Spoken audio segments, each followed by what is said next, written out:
Now, we'll start the program in earnest by looking at the fuel situation. How long did you stay on the queue to get the fuel in your car right now? And Nyota doesn't even have any fuel in his car. No, it's okay. Well, the NNPC, the Nigerian National Petroleum Corporation, has assured Nigerians of its commitment to ending the fuel scarcity in a few days, weeks. Some people want hours. Well, I know you'd like minutes, Nyota. Seconds, actually. But you can't go from 2-mile queues to no queue at all in one day. I promise you. It can be done. The Minister for State has said he's not a magician. It's not Always about him. remember that. It's not about him.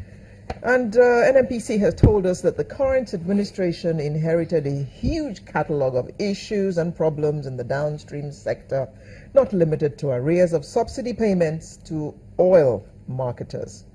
Other issues, it said, included corruption and inefficiencies in the supply and distribution chain, incessant vandalism of pipelines, and poor performance of our refineries.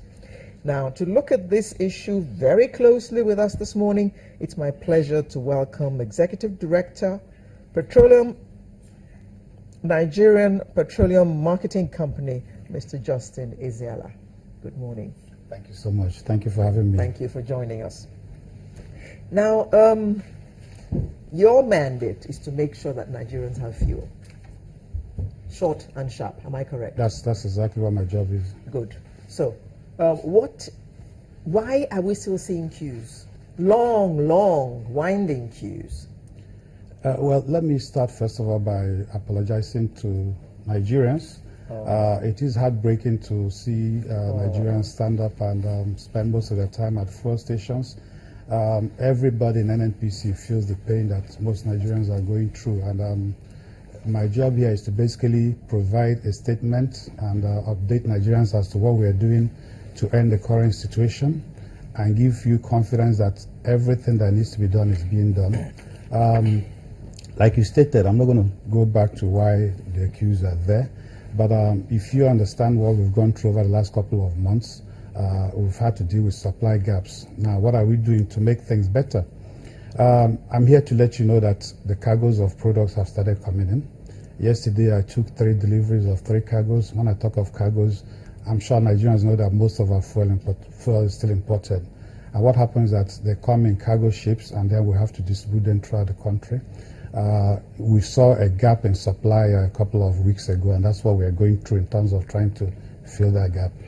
Yeah, when you talk about supply, you collected 3 cargoes and more are coming in, and then you distribute. There was a time, I think a couple of weeks back, when you published how your fuel was being distributed, how many tankers were sent to different locations. Yes. How effective is that mode of distribution? Well, the use of tankers to distribute fuel from one location to another, especially from the south to the north, it's a very inefficient way, but we are started with doing that because some of our pipeline networks are, basically have been vandalized. A couple of months back, the new administration was able to put together the System 2B. That is the Atlas curve. We're able to pump to Nosimi, pump to Ejibo, pump to Ibadan, pump to Ilorin. That has given us significant flexibility in distributing fuel. But essentially, 70-80% of our fuel is still trucked. We do about 1,200 trucks a day. When we're able to pump 1,200 trucks a day, we've seen from experience that the country seems to be self-sufficient.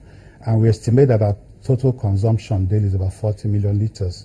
So what we do in my division is to plan for a consumption pattern of 40 million liters a day. That translates to essentially a cargo every single day. Now, these cargoes come in and we take delivery and then we start distributing to different parts of the country. Like I said, I took delivery of 3 cargoes. Yes. That's 3-day supply. Yes, one is coming in today, one is coming in tomorrow, and for the next 1 month, we've got cargoes coming every day. So what you're implying is that Nigerians would have to be hoping that the cargo for tomorrow will have to arrive on time in order for them to have product for the next day? That's not what I'm saying. Is that we had a gap in supply. That is what resulted in this current situation. Now that has been fixed. And what you've seen is that in the last couple of days, the Minister of State has been able to make an arrangement for the 7 quarter allocations, PPRA to be given. Now, major marketers were trying to exit them from being the responsibility of NNPC to supply them. Currently, we do about 95% of total supplies to everybody. So the fuel that all the marketers are selling comes from us. But going forward, most of the majors are going to take responsibility for bringing their own food. So they'll go back to bringing their own products. Yes, but like that question of pricing would also arise. Exactly. At the current rate, we have a pricing regime. Right now, we're bringing this cargo, we sell this at 77 naira to everyone. So it's a bit, upsetting when you go to a service station and somebody is selling the fuel at above recommended price. But it's something Nigerians should never accept. You're selling at 77 naira, and 1 second. You're selling at 77 naira to them. But some of the independent product marketers are buying at 106 from the depots, from the private depots. How is that so? We keep getting these reports, and and this to be serious. When somebody says I bought this at 105 naira or so, and I say give me documentation, give me evidence, it should be rocket science. There isn't any. They just. But I actually, the person who told me this showed me his receipts. Yeah, but if they show you as a journalist, but they haven't shown you. Yes, I expect you to also do further inquiry. I've asked for, because most people get the products from me. So if NNPC is able to provide products to a depot at the official price and depot is selling above price, first of all, I'll expect the person to say, no, I'm not going to take that, and give me evidence. Then if I don't do anything, the minister has asked for this time without numbers. Show me this depot, show me the evidence, and we'll go after them. But you know the way it is. When these kinds of things are happening, you are told ho-ha. It's like when there's shortage like this and you go to the station, they will whisper to you, it's not 86, 86.50. It is 110. Do you want it? They're not going to give you a receipt for that. Yeah, but part of why I'm here is to elicit the support of Nigerians. If you go to a service station and they are not selling to cars and all you see a line of jerry cans, I expect somebody to get up and say, why are you doing this? If you make that singular remark, why are you doing this? Usually people take notice and they fall back. But if Nigerians accept it, that this is the norm, it's going to continue. There's no magic to it. Do we really have a choice? That we have no petrol, we have no power at home, so we're at the filling stations queuing to fuel our cars and to fuel our generators. So we do have to go there with jerry cans. I understand the need to go and buy fuel, but right now I would rather have you putting fuel in your car than putting fuel in your generator. And if you're going to sell only to generators, how are cars supposed to be there? I mean, you have cars queuing up for meters, and somebody's just selling jerry cans. Okay. Now, I spoke to a friend in Ekiti yesterday, and he didn't have any fuel because he said fuel was 200 naira.